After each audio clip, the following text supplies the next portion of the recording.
Setting supernatural survival horror within a post-apocalyptic world decimated by nuclear Armageddon, Metro 2033 packed tremendous atmosphere into a fascinating but flawed first-person shooter that remained memorable despite its issues.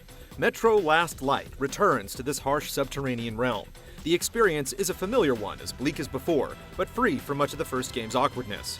Last Light draws you even deeper into the pitched battle to stay alive in the dark subway tunnels beneath Moscow's irradiated surface. If we don't fight for our lives in this new world, we'll be devoured.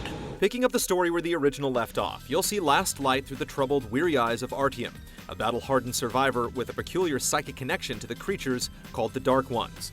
Having made a tough decision that all but wiped them out of existence in the previous game, Artyom begins this new chapter guilt-ridden and full of lingering questions. Word that one of the creatures survived leads him down a fresh rabbit hole as he's pushed to hunt down the beast by his higher-ups. And thus, our incredible show continues. But bigger problems quickly unfold as rival underground factions arm up and speed towards a civil war over control of a doomsday device. Through it all, droves of mutant abominations continue to pick off anyone foolhardy enough to wander beyond the barriers. The excellent story-driven campaign is full of multifaceted characters and gripping set-piece encounters that define a believably grim landscape for the tense action.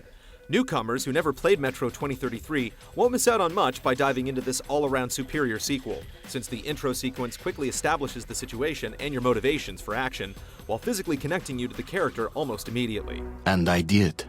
Heavy atmosphere and stark, moody settings depict the toll the apocalypse has taken on the unfortunate survivors struggling to carve out a tenuous existence below ground. Bodies and debris are a common sight in this crumbling realm, and the pockets of civilization you encounter are equally worse for wear. Wandering through shanty towns full of cowering families, seedy arms peddlers, and dens of iniquity provides a full range of unique human interactions to contrast against the isolation of dark tunnels and eerily vacant cityscapes on the surface. The fact Last Light is absolutely stunning on the PC and packed full of crisp detail makes exploring and fighting through this hellish, dimly lit realm an affecting and exhilarating experience. A few years and a lot of spitshine make a huge difference on the visual front. I, as a good communist, which I am, will vouch for you. Blasting away mutant beasties was far more satisfying than tussling with human foes in the old Metro, but your fellow man has become a greater threat in Last Light. Armed enemies make better use of cover and are more aggressive in actively tracking you down, offering a more authentically intelligent challenge.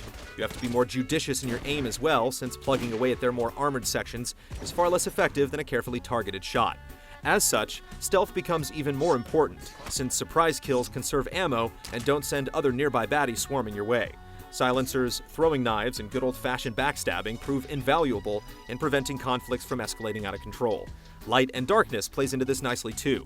Shooting out light sources and hiding in shadows is a fun tactic that lets you get the jump on enemies. There's a good balance to hunting and being hunted, and enough flexibility to let you tackle most situations with different approaches. Hey, steady now. All right, you're on top, D'Artagnan, you're on top. When full-on firefights do break out, heavy weapons like assault rifles and double-barreled shotguns round out more unique guns like pneumatic projectile launchers. There are pistols and explosives too, and everything can be modded and customized with a variety of enhancements.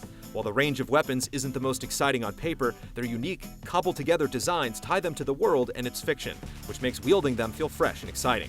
It helps that you can carry 3 different weapons at once, too, giving you a greater deal of adaptability in different combat situations. Come, this is utter madness. The campaign's mostly linear track keeps up a steady forward pace from one short chapter to the next, but a pressing need to scavenge whatever you can from corpses and abandoned structures helps establish a careful rhythm that keeps your mind on survival. Ammunition and other crucial resources are truly scarce, and juggling the minimal resources at your disposal adds a lot of depth and strategic consideration. For example, old-world bullets serve as the game's currency. Come on in! But they can be loaded into your weapons to serve as high-powered munitions in an emergency when your cache has run dry. Fire off too many of these invaluable bullets, and you won't have the purchasing power to supplement your dwindling ammo supply or modify weaker weapons further along in the adventure. Our superiors are not on the best of terms, huh?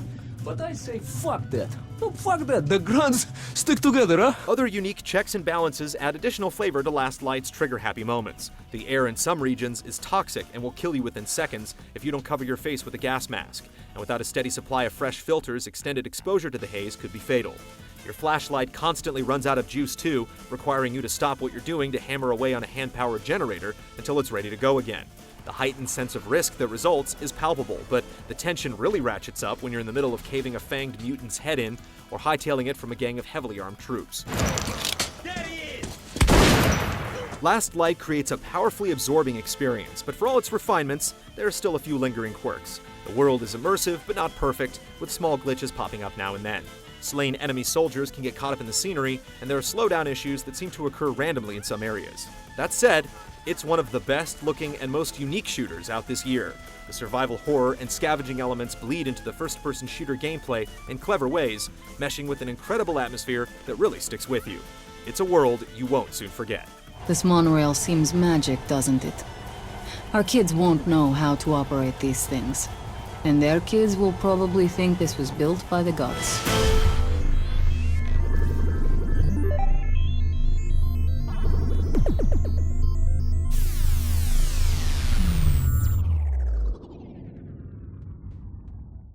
See all of our shows and game reviews now on the brand new GT app on Xbox Live, and the GT Originals iOS app too.